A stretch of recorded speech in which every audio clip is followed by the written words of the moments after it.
চলতি মৌসুমে রীতিমতো ঝোড়ো ব্যাটিং শুরু করেছে শীত। নতুন বছরের শুরুতে তাপমাত্রা ছুঁয়েছিল 11 ডিগ্রিতে। তারপর কয়েকদিন সামান্য ঊর্ধ্বমুখী ছিল পারদ। মঙ্গলবার কলকাতার তাপমাত্রা নামল 10 ডিগ্রির ঘরে, যা সর্বকালীন রেকর্ড।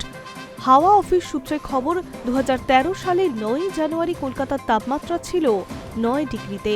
তারপর থেকে প্রতি বছর পৌষে 11 ডিগ্রির আশেপাশেই ঘোরাফেরা করেছে পারদ। বহু বছর পর মঙ্গলবার তা কমে দাঁড়ালো 10.2 ডিগ্রিতে। চলতি মৌসুমের শুরু থেকেই শীতপ্রেমীদের মুখে হাসি ফুটিয়েছিল আবহাওয়া। শীতে রীতিমতো জুজুথুবু দশা আম জনতার।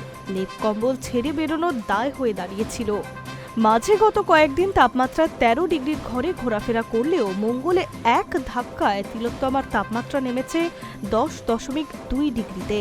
কুয়াশায় মোড়া পথঘাট, দৃশ্যমানতাও কমেছে, ফলে এক হাত দূরেও কিছু দেখা যাচ্ছে না। শহরতলীয় জেলার পরিস্থিতিও এক। স্বাভাবিকভাবেই তাপমাত্রা নেমেছে 10 ডিগ্রির নিচে। দাপট দেখাচ্ছে কুয়াশা, ফলে ট্রেন বাস চলছে ধীর গতিতে। আগামী 12 জানুয়ারি পর্যন্ত দক্ষিণবঙ্গের সব জেলাতেই শীতের দাপট অনুভূত হবে। বৃহস্পতিবার পর্যন্ত তাপমাত্রা 2 থেকে 3 ডিগ্রি পর্যন্ত কমতে পারে দক্ষিণবঙ্গে। তার পরবর্তী 3 দিন তাপমাত্রা একই রকম থাকবে। জমিয়ে শীতের স্পেল চলবে 2 সপ্তাহ। রাজ্যে রাতের তাপমাত্রার সঙ্গে সঙ্গে দিনের তাপমাত্রাও স্বাভাবিকের নিচে চলে যেতে পারে বলে পূর্বাভাস। সর্বোচ্চ তাপমাত্রা বিভিন্ন জেলাতে 2 থেকে 4 ডিগ্রি পর্যন্ত থাকার পূর্বাভাস দিয়েছে। দক্ষিণবঙ্গ জুড়ে কুয়াশার সতর্কতা জারি করা হয়েছে আবহাওয়া দপ্তর থেকে। দক্ষিণবঙ্গের সব জেলাতেই হালকা থেকে মাঝারি কুয়াশা থাকবে। জেলায় জেলায় কুয়াশার কারণে দৃশ্যমানতা কমে যেতে পারে 999 মিটার থেকে 200 মিটার পর্যন্ত।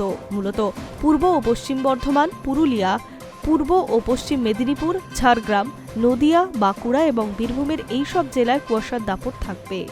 দক্ষিণবঙ্গের কোথাও বৃষ্টির সম্ভাবনা নেই। শুষ্ক আবহাওয়া বজায় থাকবে আগামী 7 দিন।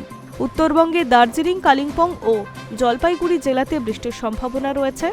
দার্জিলিংয়ের পার্বত্য এলাকায় তুষারপাতের সম্ভাবনা রয়েছে। বৃষ্টিপাতের সম্ভাবনাও রয়েছে। ঘন কুয়াশা সতর্কতা রয়েছে দার্জিলিং, কোচবিহার ও উত্তর দিনাজপুরে। High news network.